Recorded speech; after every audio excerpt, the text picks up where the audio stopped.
आज हम जिस मूवी को एक्सप्लेन करने जा रहे हैं वो है द एस्केप रूम। यह एक सर्वाइवल मूवी है। दरअसल कहानी एक एस्केप रूम की है। इस रूम के अंदर कुछ लोग हैं जो अपनी मर्जी से मौत का खेल खेलने को लेकर राजी होते हैं।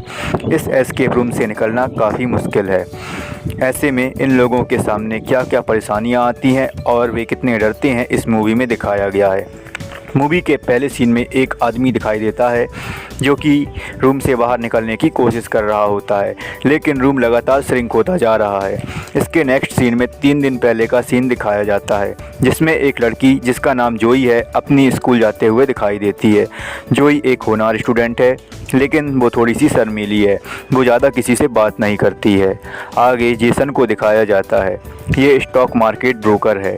ये अपने क्लाइंट्स को कन्विंस करना अच्छी तरह से जानता है। आगे के सीन में बैन को दिखाया जाता है। ये एक रिटेल शॉप में जॉब करता है। बैन अपनी पेमेंट बढ़ाने के लिए कैश काउंटर संभालने की जॉब करने के लिए गैरी से कहता है। गैरी स्टोर का मालिक है। जोई की तरह बैन भी किसी से बात नहीं कर पाता है, इसीलिए गैरी बैन को कैश काउंटर हैंडल करने की परमिशन नहीं देते हैं। जोई घबराते हुए नींद से उठती है। वह काफ़ी डरी हुई होती है। उसने बुरा सपना देखा है। जोई की रूममेट उसका रूम छोड़कर जा रही होती है। दरवाजे पर उसे एक बॉक्स मिलता है। यह बॉक्स जोई के प्रोफेसर के नाम से आया होता है। यह बॉक्स पूरी तरह से सील्ड होता है। इसी प्रकार जेसन को मिस्टर एकरमन के नाम से और बैन को उसके शॉप ऑनर के नाम से सेम बॉक्स मिलते हैं। शुरुआत में तीनों बॉक्स नहीं खोल पाते हैं, लेकिन धीरे धीरे उन्हें समझ आता है और बॉक्स खोल लेते हैं। बॉक्स से एक पर्ची निकलती है। यह पर्ची एस्केप रूम चैलेंज का पास होती है। जो भी एस्केप रूम से बाहर निकलेगा उसे $10,000 का इनाम मिलेगा। आगे के सीन में अमेंडा को आते हुए दिखाया जाता है। अमेंडा बिल्डिंग में एंटर करती है, जहां उससे उसका फ़ोन गार्ड ले लेता है। अमेंडा लिफ्ट में डैनी के साथ आ जाती है। डैनी 2 मोबाइल साथ लाया होता है, जिसमें से एक वह गार्ड को दे देता है। जब वे ऊपर पहुंचते हैं तो यहाँ जोई, जेसन और माइकल पहले से बैठे हुए होते हैं। थोड़ी देर में बैन भी ऊपर आ जाता है। अमेंडा काउंटर पर एस्केप रूम में जाने की बात करती है, लेकिन वहाँ एक रिकॉर्डेड आवाज़ सुनाई देती है। बैन स्मोक करने के लिए बाहर जाने की कोशिश करता है, लेकिन इससे दरवाजे का हैंडल टूट जाता है। यहाँ उन्हें मालूम चलता है कि वो लोग एस्केप रूम के अंदर आ चुके हैं। सभी मिलकर रूम में क्लू ढूंढने की कोशिश करते हैं। माइक को एक बुक मिलती है जिसमें एक स्क्रू ड्राइवर रखा होता है। जोई बुक के कवर पर नंबर 431 देखती है और वह दरवाजे पर बने लॉक में वह नंबर डाल देती है। जैसे ही जोई डायल को घुमाती है, रूम में हीटर्स ऑन हो जाते हैं और गर्मी बढ़ने लगती है। ज़्यादा गर्मी बढ़ने से अमेंडा एक गिलास पानी पी जाती है। जेसन काउंटर पर बात करता है, लेकिन वहाँ फिर से रिकॉर्डेड साउंड ही सुनाई देता है। जेसन को काउंटर पर एक लॉक दिखता है। बैन फायर एक्सटिंग्विशर निकालता है और काउंटर में लगे कांच को तोड़ना चाहता है, लेकिन फायर एक्सटिंग्विशर नकली होता है। जैसे ही वह उसे निकालता है, रूम में टेम्परेचर और बढ़ने लगता है। जोई फायर एक्सटिंग्विशर के हैंडल से एक की निकालती है। ये काउंटर की होती है। जब काउंटर खोलते हैं तो उसमें एक पुतला दिखाई देता है जो अपने कान में टेलीफोन रिसीवर लगाए होती है। टेलीफोन रिंग होता है। जेसन आगे बढ़कर रिसीवर उठाता है। उसमें रिकॉर्डिंग प्ले होती है। वो जैसे ही रिसीवर रखता है, गर्मी हद से ज़्यादा बढ़ने लगती है। अब ये बाहर निकलने की कोशिश करते हैं, लेकिन नहीं निकल पाते। जोई टेबल में बने स्विचेस को दबाती है, जिससे एक पेंटिंग ऊपर उठती है। टेबल में 6 स्विचेस हैं। जब ये साथ में मिलकर स्विचेस दबाते हैं तो पेंटिंग ऊपर उठ जाती है। पेंटिंग के पीछे एक एसी डक्ट होती है। जेसन एसी डक्ट के सहारे बाहर जाने की कोशिश करता है। जब बाहर आखिर में पहुंचता है तो वहां एक जाली लगी होती है जिसमें स्क्रू लगे होते हैं। जेसन माइक को स्क्रू ड्राइवर लाने के लिए कहता है। माइक स्क्रू ड्राइवर लेकर जेसन के पास जाता है। जेसन स्क्रू ड्राइवर से जाली खोल देता है। इसके बाद अमेंडा भी एसी डक्ट में चली जाती है, जहां छोटी जगह होने से उसे सफोकेशन होने लगता है। अमेंडा के जाने से स्विचेस को दबाए रखने के लिए आदमी कम पड़ने लगते हैं। जोई पानी का गिलास भरकर स्विच पर रखती है, जिससे पेंटिंग ऊपर हो जाती है। अमेंडा की हालत काफ़ी ख़राब हो जाती है। जोई अमेंडा के पास जाती है। अब टेबल के पास सिर्फ बैन और डैनी हैं। ये दोनों मिलकर गिलास में पानी भरकर स्विचेस पर रखते जाते हैं। आखिरी स्विच के लिए कंटेनर में पानी नहीं बचता है, क्योंकि अमेंडा पानी पी चुकी होती है। बैन गिलास को बियर से भर देता है। अब ये दोनों भी एसी डक्ट से जाते हैं। जैसे ही डैनी रूम से एसी डक्ट में जाता है, रूम में चारों तरफ आग लग जाती है। आग एसी डक्ट में भी उसके पीछे पीछे जाती है। ये लोग दूसरे रूम के फायर प्लेस से बाहर निकलते हैं। अमेंडा गेम से क्विट करना चाहती है। डैनी अमेंडा को समझाता है कि गेम मास्टर यही चाहता है कि हम हार मान जाएं। डैनी को लगता है कि ये गेम बिल्कुल सेफ़ है। तभी जेसन को दरवाजे पर एक लॉक मिलता है। अमेंडा पुलिस को फ़ोन करने के लिए डैनी से मोबाइल मांगती है। डैनी ने एक मोबाइल गार्ड से छुपाकर लाया होता है, लेकिन मोबाइल में सिग्नल नहीं मिलते हैं। जेसन को दरवाजे की लॉक की चाबी मिल जाती है। जैसे ही वो की से लॉक को ओपन करता है, वहाँ उसे एक और लॉक मिलता है। ये एक कॉम्बिनेशन लॉक है जिसे ओपन करने के लिए 7 लेटर्स की ज़रूरत है। माइक दीवार पर एक कोड देखता है जिसमें लिखा होता है, तुम्हारा नाम इतिहास में अमर हो जाएगा। इससे जेसन अनुमान लगाता है कि यह किसी प्रेसिडेंट का सरनेम हो सकता है। जोई 5-6 प्रेसिडेंट्स के नाम बताती है, लेकिन लॉक नहीं खुलता है। बेन को दीवार पर अलग अलग जगह पर 9 लेटर्स लिखाई पड़ते हैं। उसे कुछ याद आता है और वह रोडोल्फ एंटर करने के लिए बोलता है। इससे लॉक खुल जाता है। नेक्स्ट रूम में सब कुछ फ्रीज दिखाई देता है। यहाँ चारों तरफ बर्फ़ जमी हुई होती है। टेम्परेचर लगातार गिरता जा रहा है। डैनी को लगता है कि वो यहाँ पूरी तरह सेफ़ है और वह आगे बढ़ता जाता है। वो एक इनविजिबल दीवार से टकराकर गिर जाता है। वो जैसे ही दीवार को छूता है, 2 फैन ऑन हो जाते हैं जिसमें से ठंडी हवा आ रही होती है। अब ठंड ज़्यादा जल्दी बढ़ने लगती है। ये लोग क्लूज़ ढूंढते हैं। वहाँ एक बोट में अमेंडा को एक स्वेटर मिलती है। जोई को एक क्लू मिलता है, ट्रू नॉट एक झूठ है। जेसन झाड़ी से होते हुए आगे बढ़ता है जहां उसे एक दरवाज़ा मिलता है जिस पर लॉक लगा हुआ होता है। उन्हें इस लॉक की चाबी ढूंढनी है। बेन एक खुले हुए फिशिंग होल में गिर जाता है। जेसन को लगता है कि पानी में कोई क्लू मिल सकता है।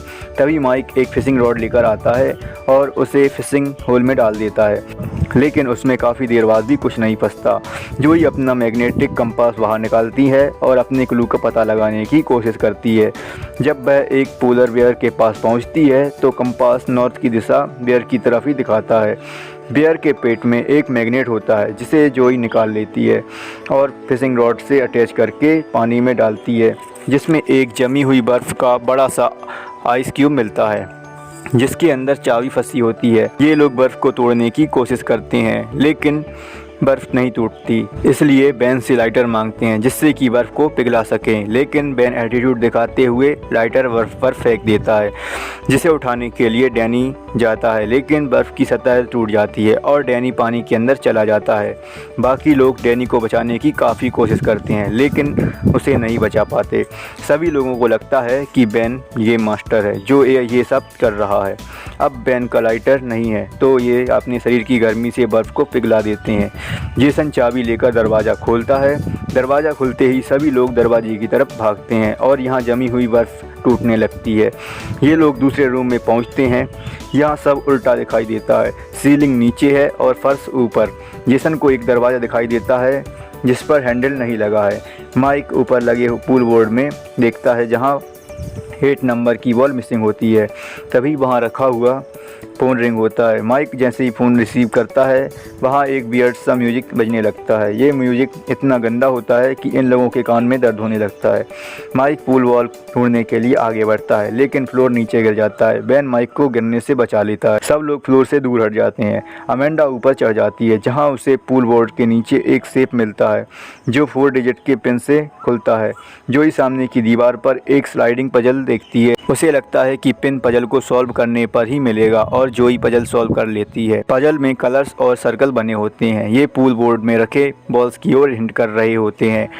अमेंडा 9810 पिन एंटर करती है, लेकिन ये रॉन्ग हो जाता है। तभी दूसरा फ्लोर गिरता है। बेन और माइक स्लाइडिंग पजल वाले रैक पर चढ़ जाते हैं। रैक 3 लोगों का वजन नहीं उठा सकता है, इसीलिए उसके स्क्रू खोलने लगते हैं। जेसन माइक को रैक से बाजू वाली दीवार पर जाने को कहता है।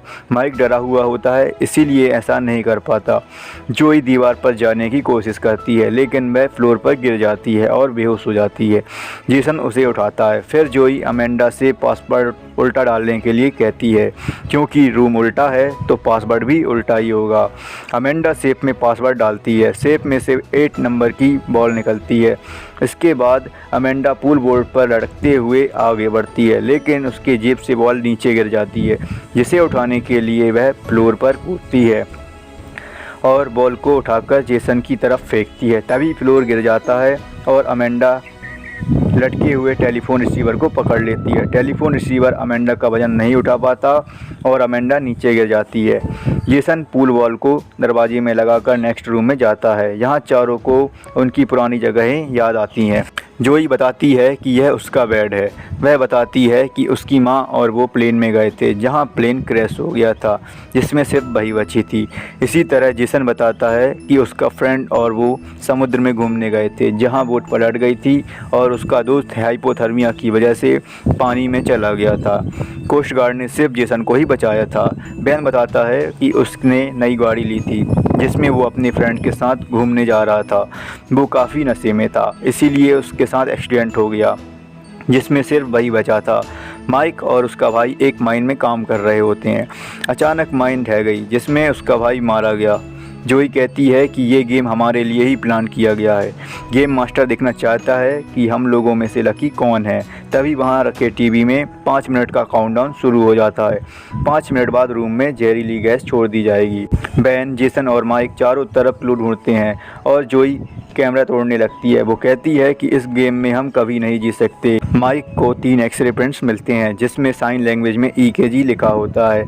जेसन EKG मशीन ढूंढकर लाता है। उसे लगता है कि ज़्यादा हार्ट बीट से दरवाज़ा खुल जाएगा, इसीलिए माइक के सीने में मशीन लगाता है, लेकिन माइक की हार्ट बीट कम होती है। जेसन माइक को शॉक देता है जिससे माइक की हार्ट बीट 250 तक पहुंच जाती है और हार्ट अटैक की वजह से उसकी मौत हो जाती है।